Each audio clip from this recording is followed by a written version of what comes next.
What's up, Facebook? Dr. Chris here, and I am reporting on a shocked mom. It's not my mom, although I'm sure I've done plenty of shocking things to her in her days, but this is a mom of a child that we've been taking care of.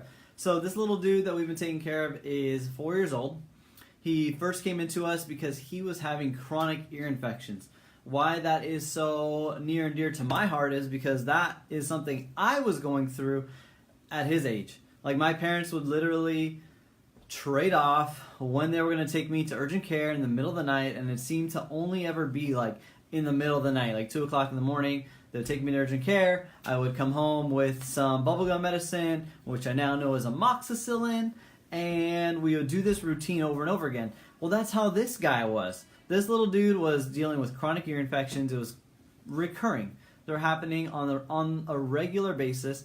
By the time he rolled in to see us, because mom had done some research online, they were throwing everything at them. They had been he had completed his 4th round of antibiotics, and at that point, his doctors were like, you need to go see a specialist, go see the NT, have these hearing tests done, and ultimately what the professionals wanted to do was insert tubes in his ear to help with the drainage.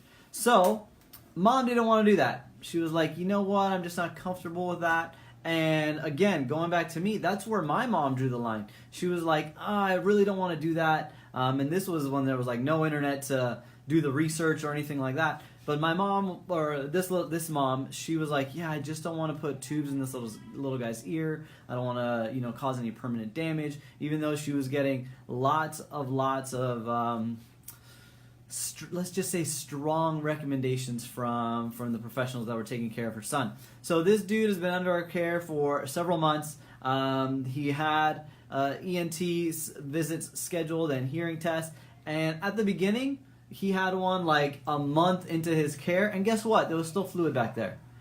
There was still fluid behind his eardrum. And they, again, were pushing. Let's do the tubes. Let's continue with the antibiotics. Let's keep doing the same thing.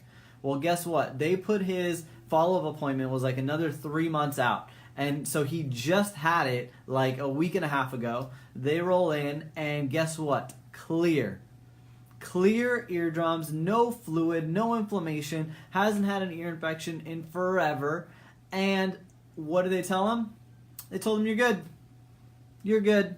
No need to go do more hearing tests. No need to go do anything. No more interventions for this problem. You are good. I'm wondering to myself, because I wasn't in that room, I'm wondering what they thought, because I would imagine I know most of their patients, that's not the typical course of action that happens. Usually it's like, hey, status quo, everything's the same, let's proceed with the procedure. So for him, this little dude was able to cruise on through that because of what? Because of his chiropractic care. Very simple. I wish I had that as a little one, because I would have been able to prevent all those years of antibiotics. But that's the reality for this guy. This little dude is now going to be off of meds. He's not having tubes. He's not having, doesn't have to keep going through hearing tests. Not that those are, totally invasive or anything, but still, it's just one thing off of their plate, huge stress off of out of their lives. And this dude, like I said, he's only 4 years old. So mom was shocked. She was so pumped that he got a clean bill of, what do we call it, middle ear health, whatever it is. We know, obviously, that his innate intelligence took the adjustments and healed. They allowed him to heal, because one thing she's noticed is that he's been a lot more resilient. Any kid he'd be around that had any bit of a sniffle, he would get it too. His immune system was just so vulnerable to what was going on around him. But now he has totally kicked that. They're about to take a big trip overseas, and they're pumped about it, because the last time they went overseas, it wasn't a good plane ride with all the ear pressure and this and that. But that's what happened, and guess what?